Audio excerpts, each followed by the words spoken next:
salut tout le monde, salut tout le monde, salut tout le monde, salut tout le monde, salut tout le monde. Aujourd'hui on se retrouve pour une nouvelle vidéo lecture du moment.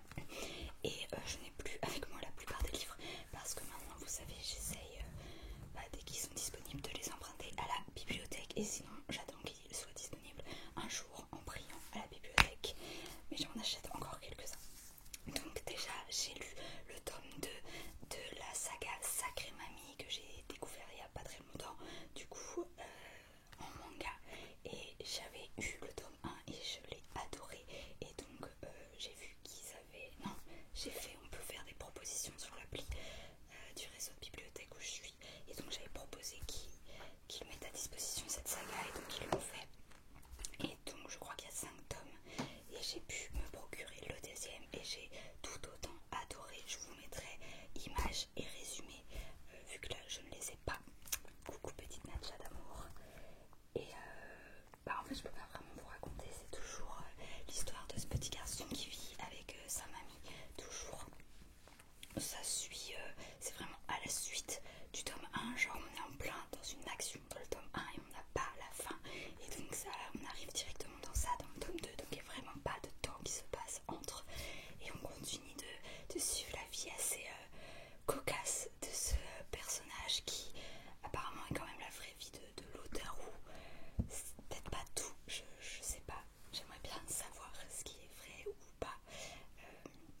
Mais du coup ouais, c'est toujours hyper marrant, les personnages sont super attachants, et voilà, j'adore, et donc j'ai grave envie de lire la suite. Ensuite j'ai lu un livre que j'ai adoré et je vous l'ai mis sur Instagram, c'est le livre Syndrome Spaghetti dont j'avais entendu parler il y a quelques temps déjà maintenant par Audrey du Souffle des mots et que j'avais trop envie de lire. Et du coup franchement très belle réussite, c'était le premier que je lisais de l'autrice Marie Vareille, qui pourtant a priori ne semblerait pas être forcément le genre de livre que je lis, même si vous me direz l'un de ces derniers me tente pas mal, mais j'hésite. Et en tout cas je l'achèterai pas, c'est sûr, et pour l'instant il n'est pas dispo à la bibliothèque. Mais celui-là j'ai adoré, franchement c'était top. C'était pas... Je me rappelais d'un truc dans le résumé parce que je les relis jamais juste avant de lire, et du coup je m'étais fait une idée et en fait c'était pas ça, et du coup c'était mieux parce que sinon ça aurait été un peu triste, et ouais non, j'avais pas envie que ça soit ça. Ça n'empêche que c'est quand même un peu triste parce qu'on suit la vie d'une fille qui est au lycée, je ne me rappelle plus exactement en quelle année, et en fait toute sa vie c'est le basket. Depuis toujours elle fait du basket, elle est entraînée par son père et son oncle, elle est genre hyper douée, hein. C'est la meilleure de son club, elle a des possibilités d'aller peut-être un jour jouer en NBA pour après le lycée si je me trompe pas, ou peut-être quand elle est en première, enfin bref je ne sais plus exactement, mais elle postule dans une école spéciale de basket et tout, un truc de malade que peu de gens au final peuvent atteindre. Et du jour au lendemain, je vais pas vous dire pourquoi, mais du jour au lendemain, le basket qui est toute sa vie, en fait elle fait vraiment que ça, tout dans sa vie est lié à ça, et bien elle va plus pouvoir en faire.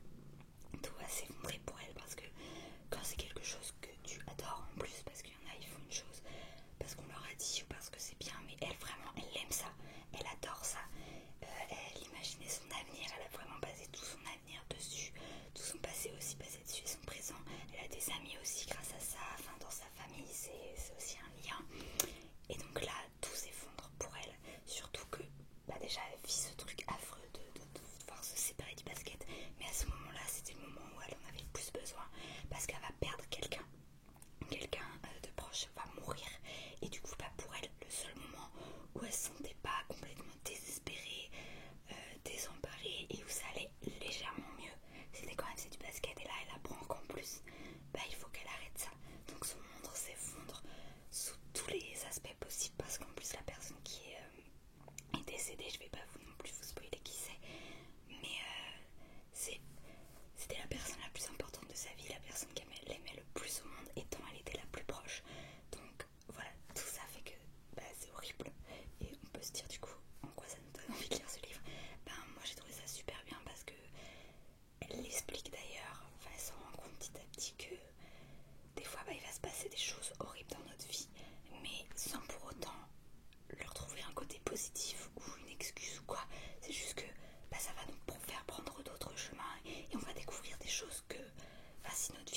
passé comme ça, on n'aurait jamais découvert des personnes peut-être qu'on n'aurait jamais rencontrées. Alors ça veut pas dire que notre vie n'aurait pas été bien, mais du coup là, il faut quand même essayer de continuer à vivre tout simplement. Donc elle va rencontrer d'autres personnes qu'elle va apprécier aussi, qui vont lui donner goût à la vie, qui vont lui permettre de s'imaginer un futur différent vu qu'il le faut. Et puis finalement il y a aussi des personnes avec qui elle est depuis toujours, mais dont elle a été finalement très proche géographiquement, quoi, physiquement, mais hyper éloignée émotionnellement et même dans le sens de s'intéresser à leur vie, quoi. Et ça va les relier. Donc ouais, c'était vraiment bien, j'ai vraiment beaucoup aimé. J'aime bien quand ça parle du deuil. À chaque fois je me dis punaise, j'aurais voulu réussir à écrire un truc aussi bien, parce que moi-même on va dire, voilà, je suis touchée personnellement et j'essaie d'écrire là-dessus, mais c'est pourri, quoi. Et à chaque fois quand je lis un truc trop bien, je suis là, oh, mais voilà, en fait c'est ça. Des fois je me dis aussi c'est ça que je ressens, et mettre les mots sur ce que je ressens, et pourquoi moi j'arrive pas à écrire ça. Et d'ailleurs je pleure rarement dans les livres, dans les films, tout ça, mais là j'ai pleuré, pas de tristesse en soi, mais du fait que c'était vraiment émouvant, très beau. La petite morale de fin, j'ai bien aimé la scène de fin où il y a une sorte de speech, oui, voilà, vraiment très beau. Et voilà, c'est quand même un peu triste parce que la personne elle est toujours morte, mais il y avait des belles choses de dites et d'écrites, donc j'ai beaucoup aimé, ça m'a beaucoup touchée. Donc j'ai aimé cette approche du deuil, j'ai aimé l'histoire tout simplement en elle-même, les rebondissements, les découvertes. Il y a même des choses qu'on comprend nous, on se dit mais attends, elle a rien compris là, la personne principale, ou c'est moi qui ai mal compris. Mais en fait si, mais elle est tellement terrée dans son malheur, il y a des choses qui lui sont écrites sous les yeux, quoi, qu'elle ne voit pas. J'ai aimé aussi les personnages, il y a un petit peu de lien entre sœurs, donc ça m'a touchée aussi. Et ce qui était très bien, c'est aussi qu'on apprend beaucoup de choses sur une maladie. Et j'ai appris que l'autrice avait écrit ce livre et avait écrit sur ce sujet parce qu'elle avait elle-même été touchée dans sa famille, et c'est une maladie, qu'ils le disent, si la personne meurt c'est parce que c'est une maladie trop peu connue. Et voilà, enfin je pense que la plupart des gens ne connaissent pas, moi je connaissais pas du tout, donc c'est bien de faire connaître aux gens, et moi en plus j'aime toujours apprendre des choses et m'informer, donc j'ai trouvé ça très bien. Ensuite j'ai eu pour ma fête le tome 13 des carnets de l'apothicaire, mais ça faisait grave un bout de temps que j'avais pas lu le 12. À un moment je suis allée chercher le 12 pendant que je lisais celui-ci parce que j'arrivais plus à me rappeler, mais il se passe tellement de choses, tellement d'enquêtes, et il y a beaucoup de personnages, et c'est vrai que quand il y a des longues pauses entre différents tomes de manga, des fois on peut un peu s'y perdre. Donc voilà, toujours aussi beau les carnets de l'apothicaire, et j'ai beaucoup aimé, comme d'hab, mais là on a vu des personnages qu'on voit pas forcément souvent.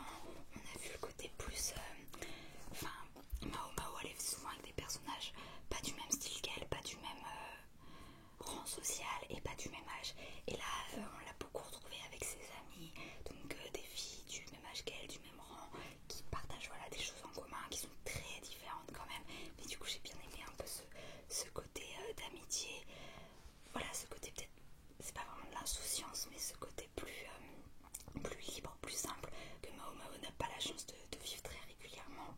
Et puis ces copines elles sont super cool, enfin je les adore, donc c'était très agréable. Et puis sinon on a toujours les enquêtes comme d'habitude, super intéressantes, j'aime bien la couverture comme d'hab. Et il y a toujours des nouvelles enquêtes, et je ne sais pas où ça va nous mener, ni combien on aura de tomes dans cette saga. Ensuite c'est pas vraiment un livre, c'est plus un peu documentaire magazine, mais c'est le calendrier biodynamique 2024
respecter les cycles de la vie en travaillant avec les rythmes cosmiques et à stimuler le dynamisme des sols et des plantes à l'aide des préparations naturelles.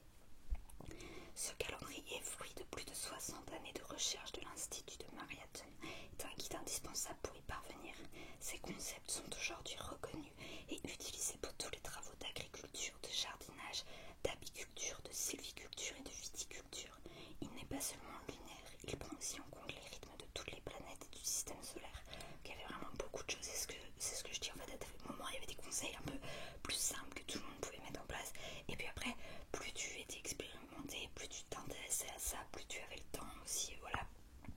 Et bah plus tu pouvais monter un peu en niveau. Découvrez pourquoi et comment les rythmes lunaires et planétaires sont liés au cycle naturel et à la croissance des plantes sur Terre. Et même si moi il y a des choses que je ferais pas parce que voilà, c'est dans un niveau trop plus, c'était quand même intéressant de comprendre pourquoi des gens faisaient ça, comment ça fonctionnait, les bénéfices qu'ils généraient, etc. Ce calendrier vous propose des indications pratiques pour les travaux de la terre au jour le jour et au fil des saisons, des conseils pour appliquer la biodynamie au jardin ou sur la ferme, une présentation détaillée des rythmes cosmiques et de leur influence sur le monde végétal et la météorologie, une description illustrée et précise mois par mois de la course des planètes dans le zodiaque et des principaux phénomènes astronomiques, des tendances météorologiques en lien avec ces phénomènes. Cette année, un supplément à l'occasion des 100 ans de la biodynamie avec un article d'Ernst Zurch. C'est allemand, donc vous m'excusez pour la prononciation. Donc voilà, 12 € si ça vous intéresse. Et ensuite, alors je n'ai pas le livre non plus, le 5e que je vais vous présenter, c'est la batterie. Désolée, c'est la fin de journée, la fin de semaine, j'en peux plus. C'est la BD Adieu Birkenau de Ginette Kolinka et pas que. En fait, je l'ai découvert grâce à Morgane du compte Instagram Lecture de Morgane que je suis et avec qui on papote beaucoup sur Instagram. Et en fait, l'autre fois, elle l'a mis en story.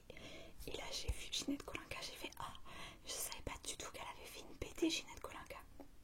Et donc direct, je suis allée voir si elle était dispo dans ma bibliothèque et c'était le cas. Donc du coup, je l'ai réservé pas longtemps après et c'était super bien. Mais évidemment, horrible et très perturbant. Une fois que j'avais refermé le livre et que je l'avais fini, je l'ai lu d'une traite un samedi matin. J'étais perturbée pendant un bout de temps, un peu comme dans le film dont je vous avais parlé, Le Cercle des Neiges. Quand je pense à ce film, je suis encore même perturbée, tout ça. Là, le livre, ça m'a fait ça. Mais il était très bien fait, très bien illustré, c'était très intéressant.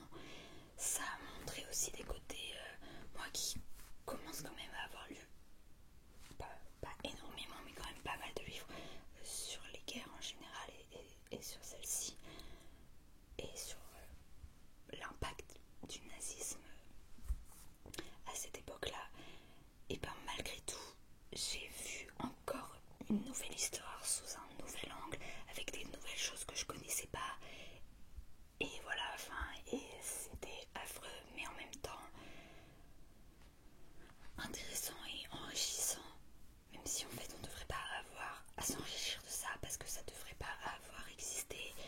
Mais bon, comme on dit, il faut savoir pour pas refaire. Bon, moi j'ai pas besoin de savoir pour pas refaire, mais évidemment c'est important, je trouve, de savoir ce que ces gens ont vécu, parce que voilà, c'est pas n'importe quoi, et puis même c'est leur vie, ils ne sont pas rien, et en plus pour beaucoup ils sont morts enfin dans des souffrances atroces, pour certains extrêmement jeunes. Donc c'est le peu d'hommage et de reconnaissance qu'on peut leur donner. Et Ginette Kolinka, donc elle a pas fait cette BD toute seule évidemment, évidemment elle aurait sûrement pu, je ne sais pas, mais en fait ça suit Ginette. Apparemment, quand elle est revenue de la guerre et pendant des années, elle n'en a pas du tout parlé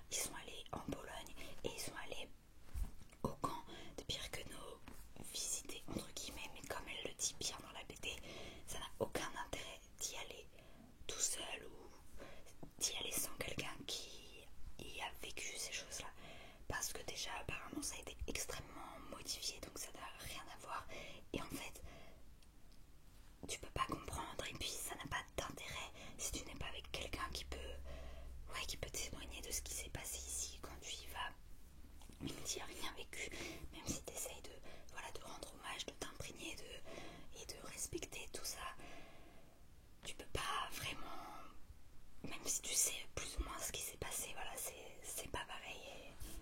Et voilà, j'étais assez d'accord avec elle quand elle a dit ça, et apparemment c'était bien qu'elle dise.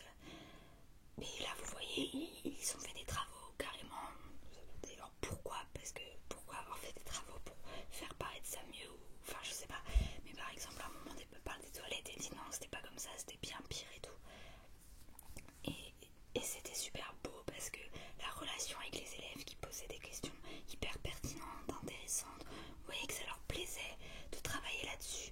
Alors leur plaire, évidemment, c'est quelque chose d'horrible, mais voilà, que ça leur plaisait, ça les intéressait. Et le fait d'être avec quelqu'un qui puisse vraiment parler, pas juste comme ton prof, qui, comme nous tous, sait plus ou moins l'histoire. Là, voilà, c'est vraiment quelqu'un qui l'a vécu et il te l'apprend pas comme un cours lambda. Et elle raconte aussi tout son périple parce qu'elle n'a pas été comme Pierre Queneau, et elle raconte aussi comment ça s'est passé du début à la fin pour elle et pour sa famille. D'ailleurs, dans sa famille, dans tous ceux qui ont été déportés, elle est la seule à en être revenue vivante. Et apparemment aussi, elle a beaucoup de culpabilité par rapport à certains faits, alors qu'évidemment, il n'y a aucune raison, mais voilà, c'est comme ça et on peut pas juger et lui dire quoi que ce soit, c'est compréhensible aussi. Et apparemment, c'est la dernière fois, elle a dit qu'elle ne retournerait jamais plus là-bas. C'était la deuxième fois, je crois qu'elle y retournait depuis les faits. Mais elle a dit je n'y retournerai plus jamais. Et je savais qu'elle était vieille, mais je me rappelais plus à quel point, c'est pas du tout une critique, mais elle va avoir 100 ans en 2025 et je trouve ça vraiment dingue. Et en plus, on peut pas dire quand tu compares, mais quand elle nous raconte l'histoire de sa famille et qu'elle a des frères et sœurs, enfin, surtout je pense à son petit frère qui est mort là-bas à 12 ans dès le début, et de se dire au final il y en a, ils ont vécu ces atrocités. Et je sais pas, je pourrais jamais juger, c'est à eux de dire si c'est mieux ou pas, mais et au final ils vivent jusqu'à 100 ans et en tout cas c'est beau. Elle le dit dans la BD qu'ensuite elle a eu une belle vie, elle a eu un mari extraordinaire, un ou des, je sais pas, des enfants, enfin voilà, vraiment elle était très heureuse, mais ça n'enlève en rien à ce qui s'est passé, à la perte aussi, à la culpabilité et sûrement aux souffrances qui sont peut-être encore palpable, je sais pas. Par contre aussi, elle disait à un moment que très peu de personnes dans les camps avaient essayé de se suicider. Et moi ça m'a beaucoup étonnée. Il paraît voilà que c'était comme ça. Et je sais pas, mais moi j'aurais pensé que beaucoup auraient essayé. Je sais pas vous, mais voilà, en tout cas des livres comme ça. Bah, c'est bizarre de dire j'adore, mais à chaque fois oui j'adore parce que comme je le dis toujours, on apprend différemment de comment on apprend à l'école, mais souvent on apprend aussi autre chose, des choses qu'on ne nous évoque pas, un angle de vue, une catégorie de personnes qui a vécu les choses différemment, enfin voilà, il y a plein de choses comme ça aussi, ouais, différents côtés. Des fois on peut voir le côté français, le côté allemand, le côté, ceux qui ont été obligés, entre guillemets, enfin si, de coopérer, enfin bref, il y a plein d'angles différents, et voilà, même en ayant lu plusieurs, mais je suis bien loin d'en avoir lu plein et de les avoir lus tous, mais à chaque fois je découvre quelque chose de différent, des horreurs différentes aussi des fois, donc ça c'est désespérant, mais c'était très touchant, très intéressant, et très, ouais, ça remue, enfin, j'espère parce qu'on nous dit toujours qu'on apprend pour ne pas recommencer, mais on sait très bien que ça marche pas comme ça et on le voit bien dans plein d'autres pays. Et pour l'instant, nous en tout cas en France et dans d'autres pays, on s'en sort bien. Mais quand je l'ai lu, j'ai eu peur parce que je me suis dit, mais en fait, il y en a. Parce que par exemple, le journal d'Anne Frank, où elle, à l'époque, elle était jeune.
vidéo, je